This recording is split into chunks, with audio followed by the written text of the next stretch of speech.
കേരളത്തിൻ്റെ ഫിഷ് മാർക്കറ്റിൽ ഞാൻ ഫസ്റ്റ് ടൈം ആട്ടോ വരുന്നത്. എപ്പോഴും പപ്പ തന്നെയാ ഫിഷൊക്കെ വാങ്ങിച്ചിട്ട് വരിക. ഞങ്ങൾ പിന്നെ വെക്കേഷൻ സ്റ്റാർട്ടായപ്പോഴേ കേരളത്തിലെത്തി.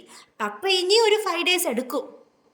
എനിക്ക് ഈ ഫിഷ് മാർക്കറ്റ് കണ്ടപ്പോഴേ എനിക്ക് ചെന്നൈയിലെ ഫിഷ് മാർക്കറ്റാണ് ഓർമ്മ വന്നത്. ഞാനും മമ്മയും അവിടെ ഒറ്റയ്ക്കായിരുന്നേ. അപ്പോൾ ഇതേപോലെ വീക്കെൻഡ് ആകുമ്പോൾ ഞാനും മമ്മയും, പപ്പ വേറെ സ്ഥലത്തായിരുന്നു, ഞാനും മമ്മയും ഫിഷ് വാങ്ങിക്കാൻ പോകും. അത് നല്ലൊരു ഫിഷ് മാർക്കറ്റായിരുന്നു. ലോക്കൽ ട്രെയിൻ എടുത്താൽ നമ്മൾ പോകുന്നത്.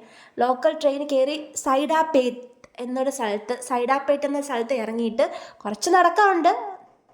എൻ്റെ മമ്മ ഫിഷിൻ്റെ ഒരു വലിയ ഫാനാണ്. ഫിഷിന് വേണ്ടി എത്ര ദൂരം എൻ്റെ മമ്മ പോകും. അപ്പോൾ അവിടെ നല്ല ഫ്രഷ് ഫിഷ് കിട്ടുവേ. പ്രോൺസും സ്ക്വിഡും പിന്നെ വേറെ വേറെ വലിയ വലിയ ഫിഷൊക്കെ കിട്ടുവേ. നമ്മൾ വാങ്ങിക്കുന്ന ഫിഷൊക്കെ ക്ലീൻ ചെയ്തും തരുവേ അവിടെ. ക്ലീനിങ്ങിനുള്ള പൈസ കൊടുത്താൽ മതി. അപ്പോൾ നമ്മുടെ ജോലിയും ഈസി ആവും. പക്ഷെ ഇവിടെ ക്ലീനിങ് ഒന്നും ചെയ്ത് തരത്തില്ലല്ലോ. എൻ്റെ മമ്മയുടെ വൺ ഓഫ് ദ ഫേവറേറ്റ് ഫിഷാണ് ഇത്, പാമ്പ് പോലെ ഇരിക്കുന്ന മീൻ. ഈ പാമ്പ് മീനും പിന്നെ പ്രോൺസും വാങ്ങിച്ചിട്ട് ഞങ്ങൾ വീട്ടിൽ വന്നേ. Please do like, share and subscribe. അപ്പോൾ ശരി, ബൈ.